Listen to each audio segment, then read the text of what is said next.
mereka itu, ya, untuk membuat bahkan yang namanya remaja yang tadinya nggak mengerti rokok menjadi pengen merokok, ya kan? Pendekatannya kan seperti apa namanya seolah-olah dengan merokok menjadi hebat, menjadi petualang dan lain sebagainya, gitu. Daripada uang mereka itu digunakan untuk kampanye yang hal-hal yang nggak baik misalnya, kita ambil dan kerjasamakan dengan mereka menjadi sebuah pergerakan kolaboratif, gitu. Itu sih, Rizky. Menjawab nggak pertanyaanmu tadi? Iya. Wah, sangat menjawab, Mbak. Terima kasih ya, Mbak. Karena LSM itu dananya terbatas ya. LSM government juga APBD, APBN, APBN-nya terbatas. Jadi memang dia membutuhkan bantuan korporasi dunia usaha gitu ya untuk bisa mendorong kampanye-kampanye sosial mereka. Membayar agensi itu mahal loh, ya kan? Karena itu kan butuh pemikiran. Nah, minggu depan saya ingin menunjukkan sama kalian video-video yang dihasilkan ya untuk kampanye sosial tuh seperti apa aja contohnya gitu. Oke? Oke. Ada lagi yang ingin bertanya? Izin bertanya, Mbak. Iya, Yoga silakan. Oke, baik. Terima kasih, Mbak. Aku izin bertanya, Mbak. Bentar. Oke. Bagaimana sih, Mbak, caranya kita itu memantau dan mengevaluasi dari strategi pemasaran sosial itu yang udah kita terapkan, Mbak? Apa indikatornya, Mbak? Apakah indikatornya tadi itu yang udah Mbak jelas itu yang ada 3, itu perubahan kognitif, perubahan perilaku, sama sikap, Mbak? Oke, itu aja, Mbak, pertanyaan aku. Terima kasih, Mbak. Oke, terima kasih Yoga. Nanti ada satu sesi sendiri ya tentang evaluasi program.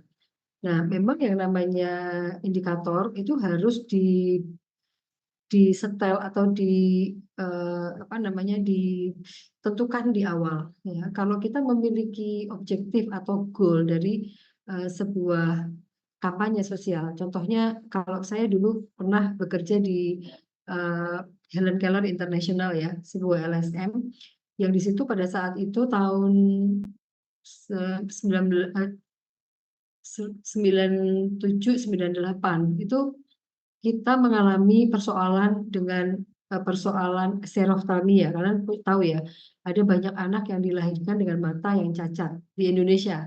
Kenapa? Karena ibunya kekurangan vitamin A. Anaknya otomatis kekurangan vitamin A juga. Nah, waktu itu kampanyenya adalah setiap bulan Februari dan Agustus kita melakukan semacam imunisasi gitu, tapi ini adalah pemberian vitamin A, kampanye vitamin A 2 kali dalam setahun dan itu dibiayai juga oleh USAID. Indikatornya kita setting dari awal ya. Jadi yang kita lihat misalnya apa?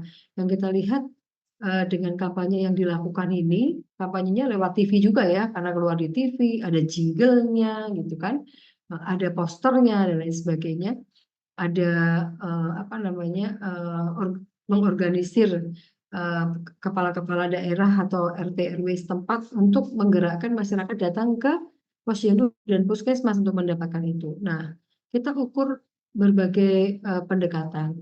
Misalnya pendekatan bahkan S2 saya mungkin bisa di googling juga ya di apa di Google. Saya melakukan audit tentang komunikasinya, ya, komunikasi vitamin A itu. Apakah berhasil mengattract atau mengundang para ibu membawa anaknya untuk mendapatkan vitamin A di posyandu dan puskesmas. Nah, itu ada ukuran-ukurannya. Jadi dari berapa sampel yang kita targetkan, itu berapa banyak sih yang pada akhirnya programnya berhasil. Mereka mereka datang. Ya, melalui apa saja auditnya? Macam-macam kan kita menggunakan channel-channel misalnya radio juga ya kan pasang poster di mana-mana gitu dan nah itu diaudit.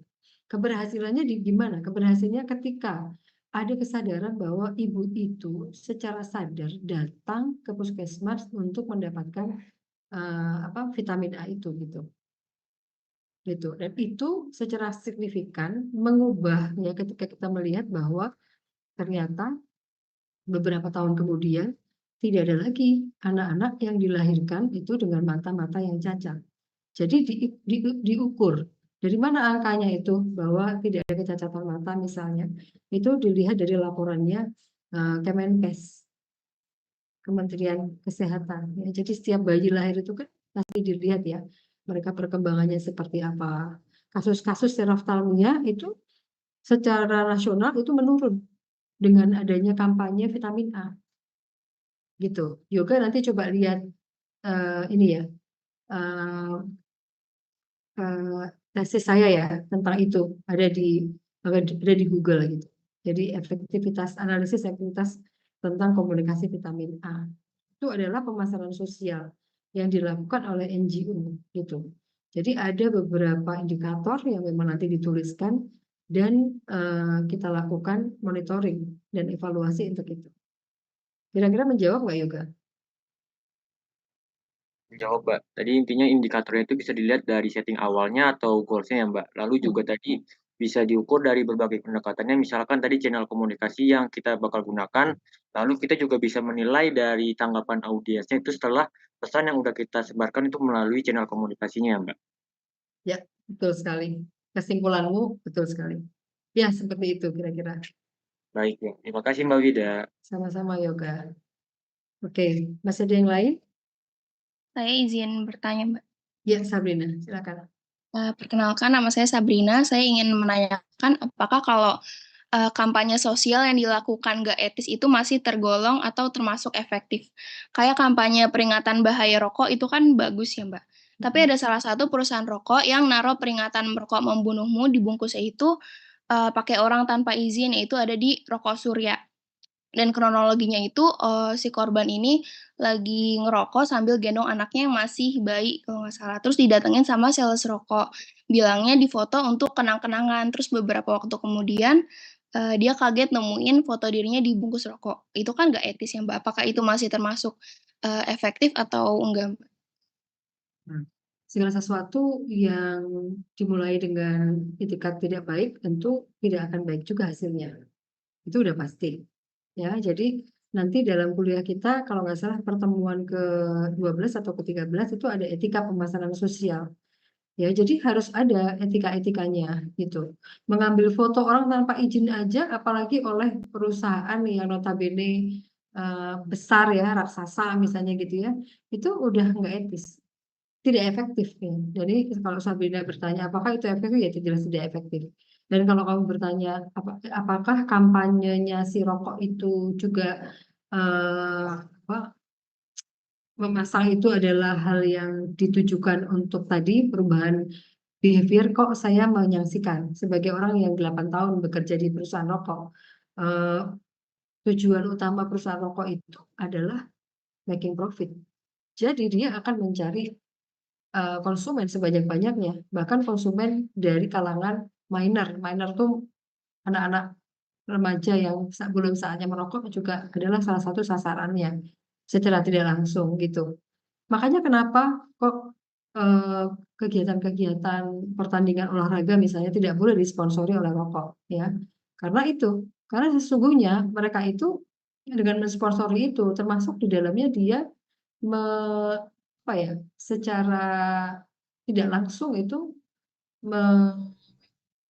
influence atau mengajak orang untuk merokok gitu. Nah, itu Sabrina. Jadi menurut saya ya jelas tidak efektif karena memang tidak pertama tidak dilakukan dengan cara-cara yang etis. Yang kedua, nah, tujuan perusahaan rokok itu perlu dipertanyakan. Karena kalau dia memasang peringatan health warning di bungkusnya, itu sebenarnya dia lakukan bukan karena kesadaran dia. Itu karena amanat undang-undang tentang rokok gitu. Kalau nggak percaya coba kalian lihat peraturan pemerintah ya dalam hal kesehatan itu di Kementerian Kesehatan tentang merokok itu ada undang-undangnya. Mereka wajib memang memasang itu. Kalau mau jualan rokok, mereka harus mau memasang itu. Pemerintah sendiri tidak punya keberanian untuk melawan perusahaan-perusahaan besar ya, yang sebenarnya juga di dalamnya itu terdiri dari para konglomerat ya, konglomerat yang ya kalian sendiri tahu lah gitu ya, yang diantaranya memang yang menyokong pemerintahan, menyokong pejabat-pejabat gitu. Jadi memang dilematis posisinya. Sementara memang, apa ya namanya, biaya kesehatan untuk persoalan merokok ini sangat tinggi, gitu. Ya, banyak yang anak terpapar. Saya sering kok melihat juga anak, bapaknya sambil naik motor dia ngerokok, padahal dia boncengin anaknya mau ke sekolah, seperti itu, ya. Gitu Sabrina, apakah ini menjawab? Menjawab, Mbak. Terima kasih, Mbak. Oke. Terima kasih ya semuanya. Ini, waktu juga yang memisahkan kita, Tapi mudah-mudahan kalian hari ini belajar.